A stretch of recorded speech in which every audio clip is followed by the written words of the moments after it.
Olá, bom dia! Essa é a Escola Dominical da UPA, da Igreja Presbiteriana da Tijuca. Meu nome é Augusto. Hoje é domingo, né? 7 de novembro, 32º domingo do tempo comum. Estamos quase chegando ao advento, ao ano novo do calendário litúrgico, ao início das comemorações do Natal. E hoje é a nossa segunda aula sobre a primeira carta aos Tessalonicenses. Vamos lá?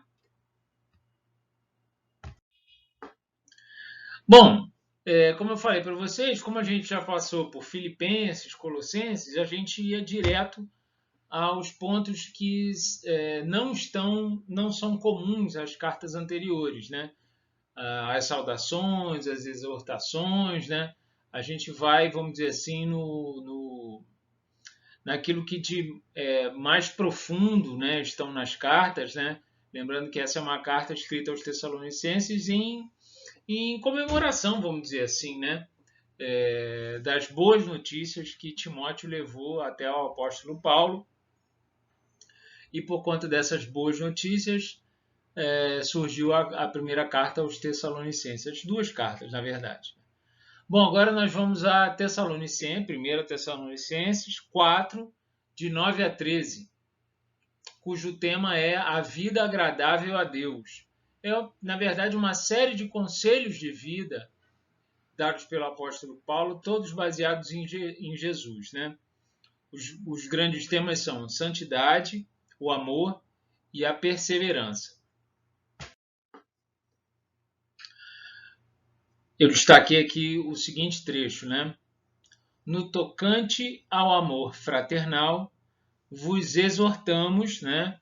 A gente incentiva vocês, a gente chama vocês a progredirdes cada vez mais e a diligenciardes por viver tranquilamente. Diligenciar é tomar cuidado, estar atento, né?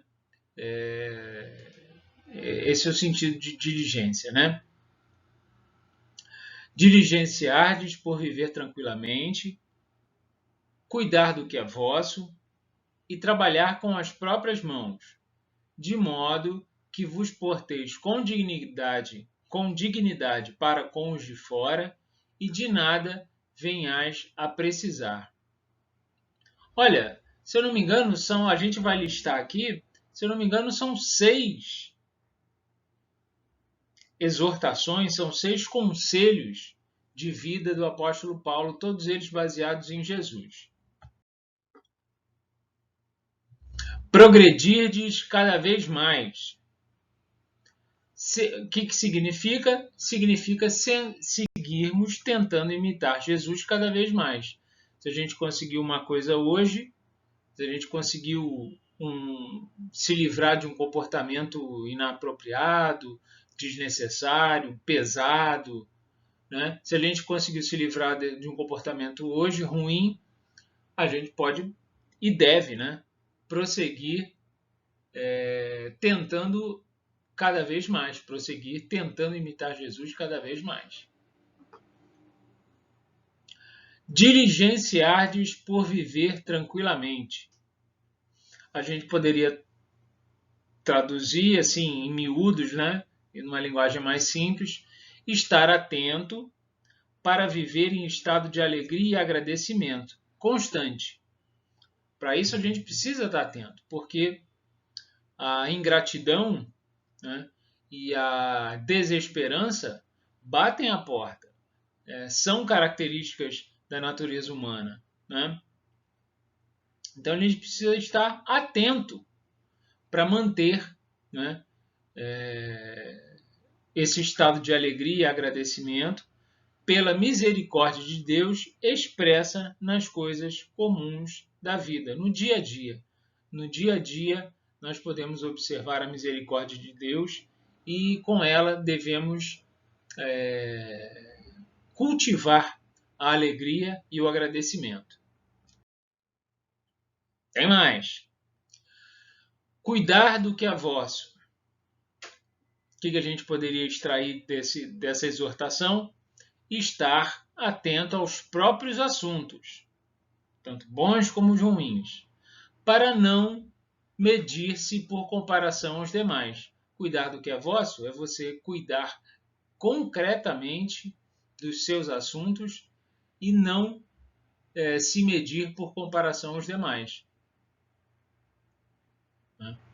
Não dar combustível para a inveja dos outros e frustrações pessoais. Quando você cuida do seu assunto, você se afasta da possível eventual inveja do outro e se afasta da possível e eventual frustração pessoal comparando os seus assuntos com os assuntos dos outros.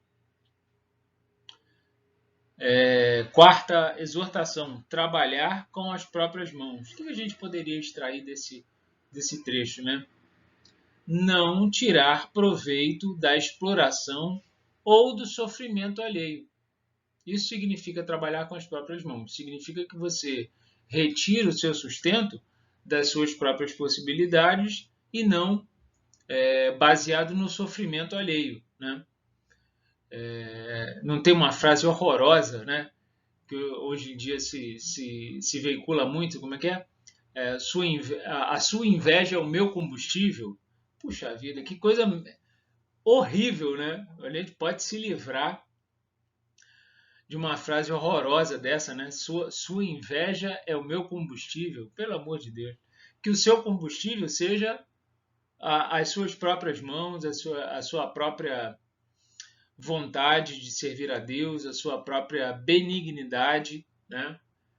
A sua própria bondade, né? Pelo amor, já pensou? A sua inveja é o meu combustível? Pelo amor de Deus, não tem nada a ver. Então, não tire proveito da exploração e do sofrimento alheio. Cada um, na sua consciência, deve buscar viver do seu próprio esforço, ajudando e não prejudicando os irmãos. Cada um, na sua consciência, deve buscar viver do seu próprio esforço, ajudando e não prejudicando os irmãos.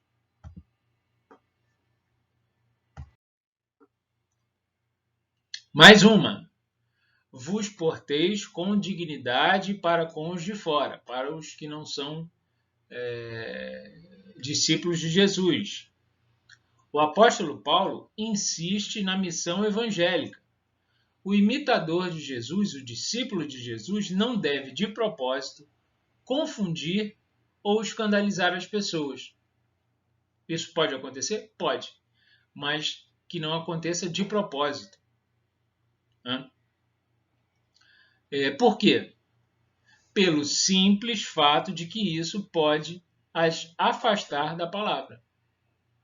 O discípulo de Jesus não deve, de propósito, confundir ou escandalizar as pessoas pelo não é qual a utilidade disso? Tem uma única utilidade: não afastar as pessoas da palavra, não escandalizar o outro. Não é porque existe alguma coisa que o outro vai perder, ele vai se afastar da palavra.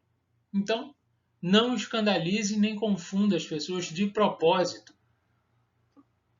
Pelo contrário, seja coerente e se mostre um coerente discípulo de Jesus.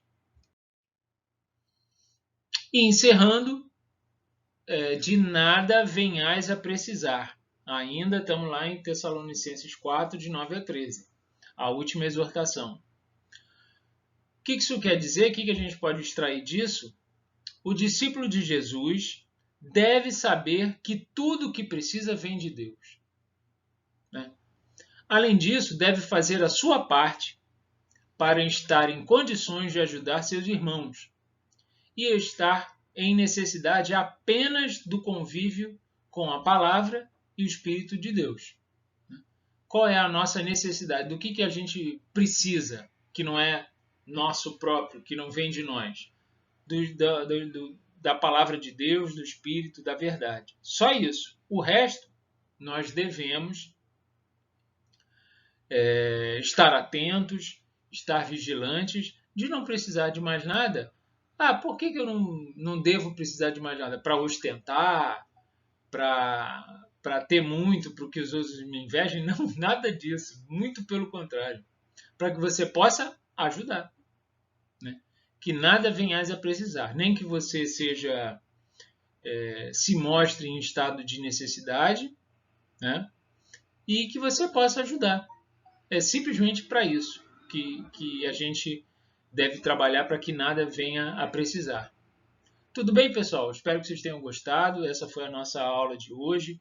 Muito conteúdo importante e a gente continua em Tessalonicenses na semana que vem. Um abraço, boa semana, fiquem com Deus.